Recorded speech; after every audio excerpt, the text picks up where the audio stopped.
Pemain keturunan jago duel udara eligible naturalisasi, cocok jadi pendamping Tom Haye dan Jay Itzes. Mengupas kelebihan dan kekurangan Pascal Struijk, bek milik Leeds United yang namanya disebut Yusa Nugraha bisa didekati PSSI untuk membela timnas Indonesia. Pemain jago dalam duel udara dan eksekusi bola mati, eligible untuk dinaturalisasi timnas Indonesia. Yusa Nugraha mengupas pemain diaspora, belum lama ini membahas soal Pascal Struijk.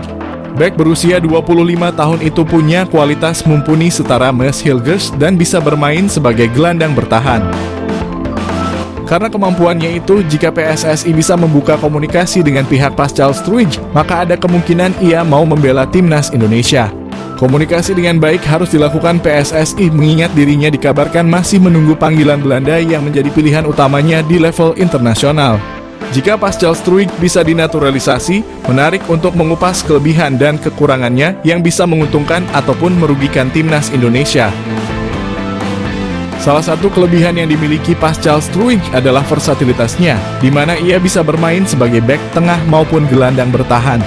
Dengan postur menjulang, yakni 190, Pascal Struijk terbilang andal dalam duel-duel udara. Kelebihan itu membuatnya menjadi pemain yang berbahaya saat situasi bola mati, terutama saat menyerang ke area lawan. Bahkan saat Pascal Struijk dimainkan sebagai gelandang bertahan, ia punya kelebihan dalam mengatur permainan dan mendistribusikan bola atau menjadi deep-lying playmaker. Keunggulan ini membuat Pascal Struijk bisa penyeimbang lini tengah timnas Indonesia, di mana ia bisa memfasilitasi Tom Haye untuk bermain agak ke depan dan fokus mengkreasikan peluang. Meski punya catatan apik sebagai gelandang bertahan dan dalam duel udara, Pascal Struijk ternyata memiliki kelemahan-kelemahan tertentu saat bertahan. Pascal Struijk terbilang pasif dalam melakukan aksi bertahan jika dibandingkan dengan bek-bek lainnya. Pascal Struijk bisa jadi pemain termahal di Asia Tenggara jika nanti bela timnas Indonesia. Bek milik Leeds United, Pascal Struijk kembali menjadi sorotan publik sepak bola Indonesia setelah berhembus kabar bahwa PSSI masih berpeluang untuk menaturalisasi pemain berusia 25 tahun itu. Diketahui Pascal Struijk memang sempat menjadi pemain incaran yang akan dinaturalisasi PSSI pada tahun 2022. Akan tetapi bek kelahiran Belgia itu menolak tawaran untuk memperkuat timnas Indonesia. Sebab bek berpostur 190 itu ingin menjadi bagian dari timnas Belanda atau Belgia. Kendati begitu, Kapten Leeds United itu hingga kini masih belum mendapat panggilan dari kedua negara tersebut. Menurut media asal Belanda, Voetbal Primeur, PSSI masih berpeluang untuk menaturalisasi Pascal Struijk. Namun hal itu bukan berarti Pascal Struijk bersedia membela timnas Indonesia. Kemungkinan besar maksud dari host Voetbal Primeur soal Struijk diizinkan adalah sang pemain eligible untuk pindah kewarganegaraan. Sebab Pascal Struijk memiliki darah Indonesia yang mengalir langsung dari kakek dan neneknya. Pascal Struijk merupakan salah satu pemain bertalenta yang kini bermain untuk klub divisi Championship Leeds United. Bahkan, ia juga sempat merasakan kerasnya Liga Primer Inggris bersama klub yang bermarkas di Elland Road itu. Ia juga telah menjadi andalan di lini pertahanan Leeds United dalam beberapa musim terakhir. Pascal Struijk bisa saja menjadi pemain termahal di Asia Tenggara jika suatu saat ia memutuskan untuk membela timnas Indonesia dan dinaturalisasi oleh PSSI. Melansir dari Transfermarkt, pemain kelahiran Antwerp itu memiliki harga pasar sebesar 15 juta euro atau setara 260 miliar. Meskipun belum ada kejelasan apakah PSSI ingin naturalisasi Pascal Struijk atau tidak, tapi banyak publik sepak bola Indonesia yang berharap agar PSSI bisa menaturalisasi bek Leeds United itu di masa mendatang. Terlebih, hingga kini Pascal Struijk juga belum sama sekali mendapat panggilan dari timnas Belanda ataupun Belgia. Kehebatan pemain keturunan Indonesia, Rian Flamingo, yang diyakini curi perhatian.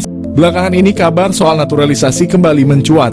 Beberapa nama bahkan diyakini telah mengantri agar dilihat oleh pelatih timnas Indonesia. Belum lama ini media sosial tengah ramai menyebut ada beberapa pemain keturunan yang diyakini bakal dinaturalisasi. Namun ada satu pemain yang cukup mencuri perhatian, yakni Rian Flamingo. Pemain berusia 20 tahun itu belum lama ini diberitakan oleh media Korea Selatan, Best 11. Kabar ini pun membuat banyak pihak penasaran soal siapa sosok Rian Flamingo.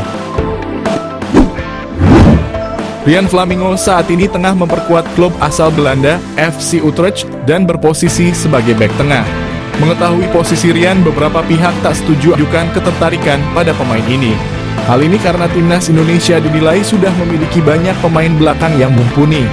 Dengan begitu menaturalisasi Ryan Flamingo tak memiliki urgensi sama sekali. Namun apabila melihat dari sisi pelatih, tentu saja bukan sebuah kesalahan apabila mencari pemain terbaik.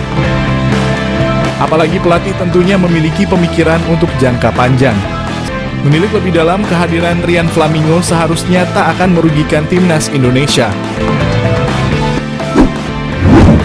Pemain kelahiran Blaricum, Belanda pada Desember 2002 tersebut masih memiliki masa depan yang panjang. Untuk itu apabila Ryan Flamingo bergabung dengan timnas Indonesia, dia diyakini bakal bisa menguntungkan tim merah putih di masa depan. Kehebatan apa yang dimiliki Ryan Flamingo hingga dia diyakini berhasil mencuri perhatian Shin Tae-yong? Ryan Flamingo saat ini memang berstatus sebagai pemain pinjaman di FC Utrecht. Dia dipinjamkan dari klub Italia, Sassuolo, dan telah bergabung dengan klub asal Belanda itu pada Agustus 2023 lalu dengan opsi pembelian permanen. Walau berstatus pinjaman, pemain muda itu dinilai memiliki kehebatan luar biasa. Ryan Flamingo bukan hanya bisa bermain di posisi back. Dia disebut sebagai salah satu pemain muda paling fleksibel karena bisa bermain di beberapa posisi. Tentu saja karakteristik ini menjadi salah satu kehebatan karena dia bisa bermain sesuai kebutuhan tim. Dari data yang didapatkan, Ryan disebutkan bisa bermain sebagai back tengah, back sayap, bahkan gelandang bertahan dan tengah. Hal ini bisa menjadi salah satu catatan bagus untuk pemain keturunan itu.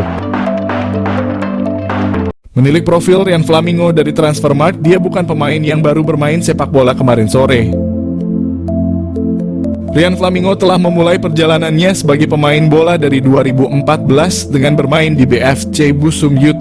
Kemudian dia keluar sebagai jebolan Almere City. Ryan bahkan telah bermain di berbagai level usia di Almere City dari U17, U19 hingga U21. Setelah itu dia merasakan menjadi pemain profesional dengan bermain untuk klub Liga Italia, US Sassuolo. Kemudian bermain bersama klub divisi utama Liga Belanda, Vitesse Arnhem, dan terbaru bersama FC Utrecht. Ryan memang masih berusia 20 tahun, tetapi selama kariernya dari level remaja hingga profesional, dia telah mencatatkan statistik yang cukup luar biasa. Selama bermain dia tercatat sudah pernah mencetak 27 gol dan 3 assist dari 137 pertandingan yang telah dilakoninya. Selama merumput dengan Vitesse Arnhem, dia tercatat tampil sebanyak 33 penampilan. Selama main bersama Vitesse, dia bahkan telah mencetak 3 gol dan 1 assist. Ryan bergabung dengan FC Utrecht pada Agustus 2023. Ryan Flamingo telah mencatatkan dirinya tampil sebanyak 4 laga, dengan 3 kali jadi pemain starter. Dengan catatannya yang cukup mentereng itu, tentu saja dia sudah pernah mendapat pemanggilan ke timnas Belanda. Ryan telah dipanggil untuk memperkuat timnas U21 Belanda yang tampil di kualifikasi Euro U21. Namun Ryan Flamingo belum pernah menjalani debutnya bersama timnas Belanda. Menilik kehebatan Ryan tentu saja bisa dimaklumi apabila merasa tertarik kepadanya. Dia bakal bisa menjadi salah satu pemain andalan timnas Indonesia ke depannya. Apalagi pemain ini masih berusia 20 tahun sehingga Ryan bisa dianggap sebagai salah satu investasi jangka panjang untuk tim merah putih khususnya di posisi pertahanan. Untuk posisi bertahan, timnas Indonesia saat ini memang memiliki banyak pemain. Dari pemain lokal yang mentereng hingga beberapa pemain keturunan Indonesia yang telah dinaturalisasi sebelumnya. Setelah melihat profil mentereng Ryan Flamingo, patut dinantikan bagaimana proses selanjutnya. Apakah pemain satu ini bakal masuk dalam daftar pemain naturalisasi nantinya? Sydney Van Hooijdonk, pemain keturunan Indonesia yang dikabarkan ingin membela timnas Indonesia, membuktikan kualitasnya sebagai pesepak bola. Pada usia yang masih muda, Sydney Van Hooijdonk telah membuktikan kualitasnya sebagai pesepak bola. Ia telah tampil sebanyak 58 kali di kasta tertinggi Liga Belanda, Eredivisie, dengan mencetak 22 gol. Semua gol tersebut dicetak Sydney Van Hooijdonk saat bermain untuk SC Heerenveen. Musim terbaiknya adalah pada musim 2022 di mana ia berhasil mencetak 16 gol dari 33 penampilan bersama SC Heerenveen di Liga Belanda. Dan karena performa apik Sydney Van Hooijdonk tersebut, ia segera dipanggil kembali oleh klub asalnya, Bologna. Pada musim ini, Sydney Van Hooijdonk telah mencatat 8 penampilan di berbagai kompetisi bersama Bologna dengan 1 gol di koleksinya. Selain itu, Sydney Van Hooijdonk juga memiliki 2 caps bersama timnas Belanda U21, menunjukkan bahwa ia bukanlah pesepak bola sembarangan. Namun dari mana asal isu bahwa Sydney Van Hooijdonk akan dinaturalisasi menjadi warga negara Indonesia? Kabar tersebut mulai beredar setelah staf ahli Kemenpora RI Hamdan Hamadan mengungkapkan bahwa ada seorang pemain kelas A yang berkeinginan membela timnas Indonesia. Hamdan menyatakan bahwa pemain tersebut bermain untuk salah satu klub terbaik di dunia. Hamdan Hamadan mengatakan ada seorang pemain kelas A yang bermain di salah satu klub terbaik dunia yang ingin dinaturalisasi timnas Indonesia. Hal tersebut diungkapkan Hamdan setelah ada tuduhan bahwa para pemain yang dinaturalisasi timnas Indonesia saat ini kualitasnya biasa-biasa saja dan tidak mungkin membela negaranya.